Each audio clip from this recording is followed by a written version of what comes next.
ഉൽപ്പത്തി അധ്യായം 8. ജലപ്രളയത്തിൻ്റെ അന്ത്യം. നോഹയെയും പെട്ടകത്തിലുണ്ടായിരുന്ന എല്ലാ ജീവജാലങ്ങളെയും കന്നുകാലികളെയും ദൈവം ഓർത്തു. അവിടുന്ന് ഭൂമിയിൽ കാറ്റുവീശി, വെള്ളമിറങ്ങി, അഗാധങ്ങളിലെ ഉറവകൾ നിലച്ചു, ആകാശത്തിൻ്റെ ജാലകങ്ങൾ അടഞ്ഞു, മഴ നിലയ്ക്കുകയും ചെയ്തു. ജലം പിൻവാങ്ങിക്കൊണ്ടിരുന്നു. 150 ദിവസം കഴിഞ്ഞപ്പോൾ വെള്ളം വളരെ കുറഞ്ഞു. 7-ാം മാസം 17-ാം ദിവസം പെട്ടകം അറാറാത്ത് പർവ്വതത്തിൽ ഉറച്ചു. 10 മാസത്തേക്ക് വെള്ളം കുറഞ്ഞുകൊണ്ടേയിരുന്നു. 10-ാം മാസം 1-ാം ദിവസം പർവ്വതശിഖരങ്ങൾ കാണാറായി. 40 ദിവസം കഴിഞ്ഞപ്പോൾ നോഹ പെട്ടകത്തിൽ താൻ ഉണ്ടാക്കിയിരുന്ന കിളിവാതിൽ തുറന്ന് ഒരു മലങ്കാക്കയെ പുറത്തു വിട്ടു. വെള്ളം വറ്റുവോളം അത് അങ്ങുമിങ്ങും പറന്നു നടന്നു. ഭൂമിയിൽ നിന്ന് വെള്ളമിറങ്ങിയോ എന്നറിയാൻ അവൻ ഒരു പ്രാവിനെയും വിട്ടു.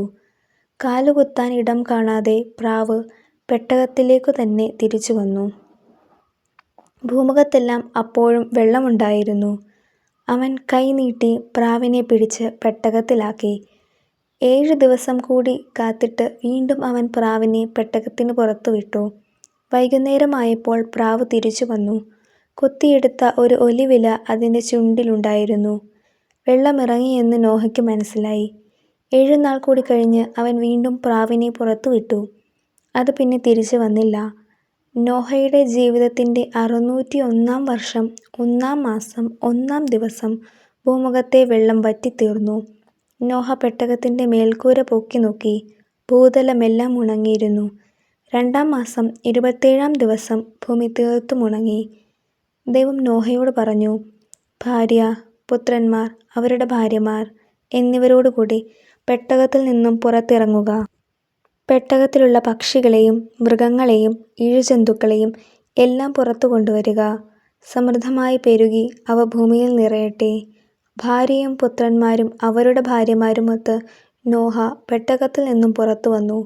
മൃഗങ്ങളും ഇഴജന്തുക്കളും പക്ഷികളും ഭൂമുഖത്ത് ചലിക്കുന്നവയൊക്കെയും ഇനം തിരിഞ്ഞു പുറത്തേക്ക് പോയി. നോഹ ബലിയർപ്പിക്കുന്നു. നോഹ കർത്താവിനൊരു ബലിപീഠം നിർമ്മിച്ചു. ശുദ്ധിയുള്ള എല്ലാ മൃഗങ്ങളിലും പക്ഷികളിലും നിന്ന് അവൻ അവിടുത്തേക്കൊരു ദഹനബലി അർപ്പിച്ചു.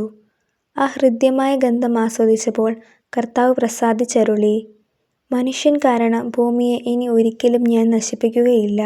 എന്തെന്നാൽ തുടക്കം മുതലേ അവൻ്റെ അന്തരംഗം തിന്മയിലേക്ക് ചാഞ്ഞിരിക്കുകയാണ്.